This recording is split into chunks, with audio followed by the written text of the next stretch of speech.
Bonjour à tous, on se retrouve ici à l'hôtel NH en plein centre de Bruxelles justement pour la conférence de presse de Ngoï Mulunda qui est donc le président de la commission électorale nationale indépendante. Ngoï Mulunda est venu en mission de sensibilisation en ce qui concerne le processus électoral en République démocratique du Congo. L'occasion faisant bien sûr le larron, les journalistes de la diaspora congolaise, beaucoup plus ceux qui sont représentés en Belgique, ont saisi également l'occasion pour lui poser quelques questions quant à l'organisation de ces élections. Alors je vous propose un peu ce qu'a été cet échange.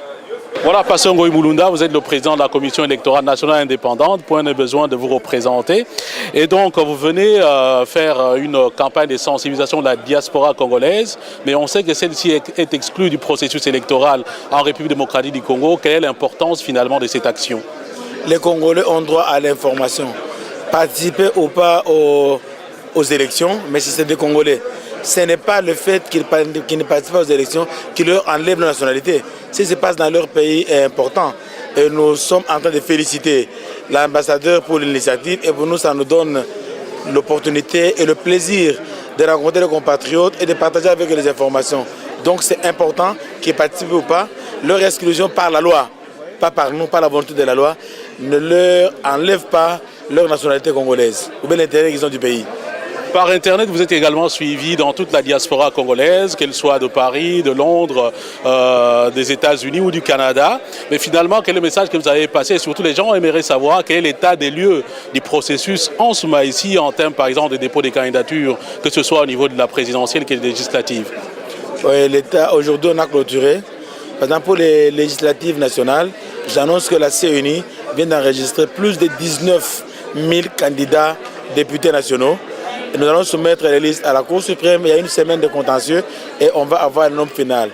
Pour les élections, les candidatures à l'élection présidentielle, nous en avons enregistré 11. Aujourd'hui, nous avons reçu l'arrêt de la Cour que tous les recours ont été rejetés. Donc, la République aura 11 candidats à l'élection présidentielle. Mais certains candidats ou les candidats en général devraient respecter certains critères, notamment en ce qui concerne le diplôme. Mais là, on apprend qu'il y a eu presque un cafouillage et un peu du vaille-que-vaille et que vous avez pratiquement enregistré tout le monde sans tenir compte de ces critères. Est-ce que quelque part, ce n'est pas une violation volontaire de la loi électorale, bien sûr? Non, on n'a pas pris n'importe comment. La loi parle des diplômes des graduats. Vous et moi savons que la plupart des universités ne donnent pas directement des diplômes. On donne les anciennes notes. Et le temps était court. Vous allez demander à quelqu'un d'aller faire fabriquer un diplôme au moment où le temps courait. Comme le document qui est donné, ce sont les dernières notes. On a demandé qu'on amène les dernières notes, mais qu'on les fasse notarier par une autorité compétente et qu'on reçoive ça. Donc nous avons seulement suivi ce qui est fait. On n'a pas de diplôme, on ne donne pas de diplôme. Vous et moi savons ce qui se passe dans les universités chez nous. Les diplômes viennent très tard. On n'allait pas exclure ces gens-là parce que les diplômes venaient très tard. Mais la ZADO aussi, vous avez lancé un mémo en ce qui concerne les candidats ou les personnes à double nationalité. Et finalement, on sait également qu'il y a des personnalités connues, que ce soit au niveau du gouvernement ou du Parlement passé, qui ont la double nationalité. Mais comment gérez-vous finalement cette situation?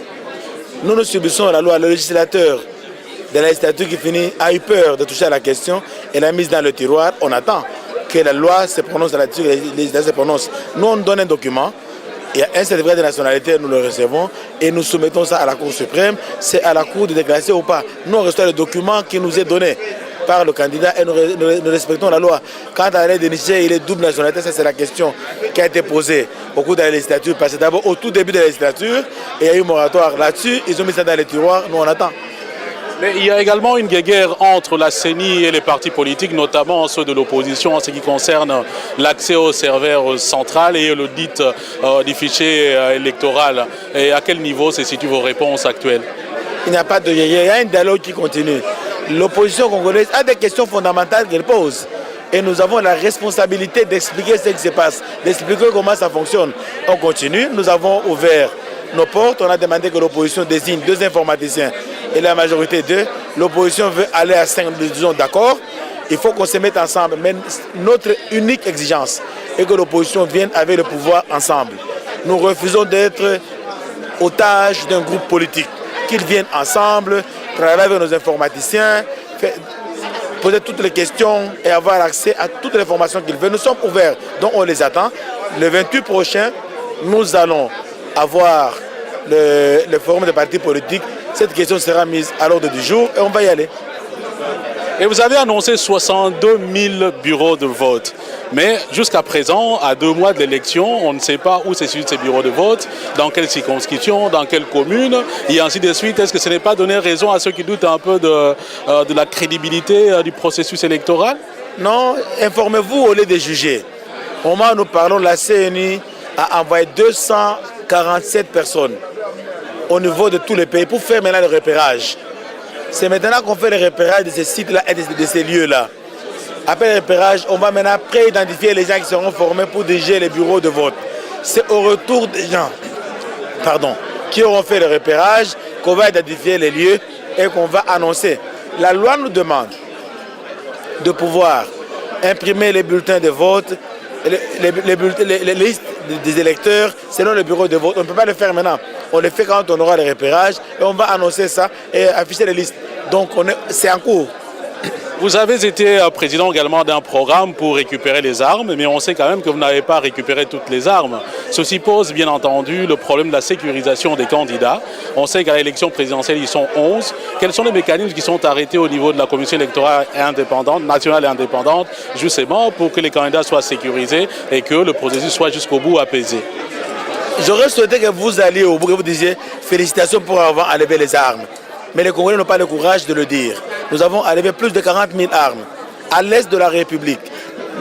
Au nord Kivu, on a enlevé 15 000 armes. Nous avons diminué la violence. Nous avons diminué le niveau de viol des femmes. Mais les Congolais ne disent pas merci. Ils n'ont pas la culture de féliciter leurs compatriotes. Si c'était un Belge, un Américain, vous allez tout faire écrire. Comme c'est un compatriote, vous avez, à la légère, on a frôlé la mort. Mais aujourd'hui, si on peut traverser le parc de Virunga à pied et dans la nuit, c'est avec qu'on a fait. Ça contribue à la sécurisation générale, pas seulement des élections, mais du pays lui-même. Une petite dernière question. Je vais tout le temps sur votre site internet. Parfois, il n'est même pas parfois. Dans le meilleur des cas, il n'est même pas à jour. Vous donnez des informations par voie de presse, mais alors que pour ceux qui sont à l'extérieur, ils aimeraient quand même avoir l'information par la voie autorisée, notamment votre site internet. Pourquoi un tel dysfonctionnement? Non, vous avez raison, on était trop pris avec l'enrôlement. On a travaillé 24 heures sur 24. Maintenant, on a mis le site à jour. Allez maintenant cliquer www.ceni.gouv.cd. Vous allez trouver les listes de tous les candidats qui sont sur la page. Maintenant, on est à jour. Allez-y, ça fonctionne. On peut maintenant sourire. Nous attendons les élections locales de 2006 jusqu'à présent. Qu'est-ce qui nous prouve qu'en 2011, le processus ira jusqu'à son terme? C'est notre engagement. Nous voulons donner aussi un cachet spécial à la démocratie chez nous. Nos prédécesseurs ont donné les élections présidentielles pour la première fois et les législatives pour la première fois. Et nous voulons aussi donner quelque chose pour la première fois. C'est aller jusqu'aux élections locales. Et ça sera notre cachet spécial. Parce que tout ce qu'on fait aujourd'hui, c'est du déjà vu. Même si l'intensité et l'émotion est plus chargée qu'avant, mais c'est du déjà vu. Notre contribution, c'est de donner aussi les locales. Ce sera notre cachet. La dernière question, où allez-vous proclamer les résultats? À l'hôtel Intercontinental, à la MONUC, à la Voix du Peuple, dans une cave ou peut-être à l'extérieur du pays? Le siège de la CNI est sur le boulevard 30 juin, mais la loi nous dit qu'on peut installer le siège de la CNI n'importe où nous voulons sur les terrains de la République démocratique. C'est la loi. On peut le faire au niveau de la CNI, on peut le faire n'importe où, là où nous nous trouvons. La loi nous a permis ça. Mais nous allons proclamer ça ensemble. Je vous remercie. Merci bien. Alors, vous venez de participer à la rencontre avec le président de la CENI. Vous avez été convaincu par ses propos? Bon, je pense qu'il s'est bien défendu. Il n'a dit que des choses comme ça se passe au pays. Seulement, nous avons eu un peu de difficulté de comprendre la situation du contrôle par rapport aux candidats. Comment est-ce qu'il contrôle que les candidats aient effectivement des nationalités congolaises? Apparemment, ils sont butés devant cette situation puisqu'ils demandent aux gens qui constatent une anomalie d'aller plutôt présenter la situation au niveau de la Cour suprême. Mais ce n'est pas facile ça. Moi je pense que c'est la loi qui le dit. Ah ben, moi je pense qu'il devait y avoir plutôt une autre organisation à ce niveau-là. Parce que si la CENI ne peut pas avoir accès aux données ou à la banque des données au niveau national, c'est quand même un problème. Il nous a fait un rapport de la situation au pays. Il y a certains défis et qui ne sont pas des moindres à relever. Certains doutes qu'on avait par rapport à la sécurisation des élections, par rapport aux questions logistiques. Ce que j'ai surtout apprécié, c'est que le président de la CENI n'a pas eu la langue de bois. Il reconnaît les difficultés, il reconnaît les limites, mais il met également en évidence l'effort qui doit être fait par tout le monde. C'est vrai qu'il a été assez pédagogue, il a expliqué ce qu'il avait prévu d'expliquer, mais ce qui est dommage, c'est que dans la salle, les questions n'ont pas été très pertinentes, je trouve. Je trouve que les gens auraient pu être plus pertinents dans leurs questions. Par exemple, je dirais, sur les forums internet, on a tendance à dire que l'élection est gagnée, que normalement c'est Tshisekedi qui gagne l'élection. Et quelle serait la conséquence si on proclamait un autre candidat à Kinshasa? Comment est-ce que tout cela pourrait être géré? Et ça, ce seraient des questions qui auraient pu donner un peu plus de piment dans ces propos. Je trouve qu'on a été plutôt client que partie prenante dans le débat. Moi, personnellement, j'ai été convaincu, tout simplement, puisqu'il a répondu à toutes les questions. Il n'a pas utilisé une question, il n'a pas une question qui a été posée à travers. Il a répondu à toutes les questions. Pour moi, j'étais convaincu. Moi, j'attendais ça. Parce qu'en fait, moi, je me suis dit, il y a un collègue qui a relevé la préoccupation pour dire, mais écoute, de toute façon, la démarche qu'elle a commencé, qu'elle a amorcée, c'est une démarche qu'il devait déjà commencer à nous informer. Vous savez, celui qui détient l'information, c'est celui qui a la force. Et donc, avec l'information qui nous donne aujourd'hui, nous sommes un peu rassurés. Mais c'est ce qui devait commencer depuis très longtemps parce que la diaspora s'est nourrie sur n'importe quel pâturage. Et pourtant, le pasteur, il connaît que si le brebis s'est nourri n'importe où, mais voilà pourquoi la conséquence, c'est qu'il y a ce que vous attendiez par-ci, par-là. Vous avez eu suffisamment d'informations par rapport aux élections? Oui, mais nous avons les informations, mais il faut que cette démarche continue, que c'est limite qu'elle ne s'arrête pas seulement ici. Je suis convaincue parce que vous avez vu dans la salle, je n'ai pas pu poser une question parce qu'il m'a convaincue. Moi, je pense que toutes les questions ont été abordées ici. Il y a eu même nos frères de l'opposition qui étaient dans la salle, qui ont posé leurs questions. Les réponses ont été claires. Moi, je pense que la CENI va faire son travail avec à sa tête le président Mulunda, que je connais très bien. C'est un homme qui n'a pas de parti pris. Je pense qu'il va bien travailler. Nous attendions de l'information qu'on nous brosse la situation parce que les élections, ces élections-ci sont des élections importantes. Il faudrait que la diaspora, bien qu'elle n'ait pas que les membres de la diaspora ne voteront pas. Mais nous avons besoin de ces informations, qu'on sache comment ça se déroule sur place. Et là, nous avons été édifiés par les explications du président de la CENI. Ça nous a fait vraiment énormément plaisir, surtout qu'ils ont daigné venir vers nous pour nous apporter l'information.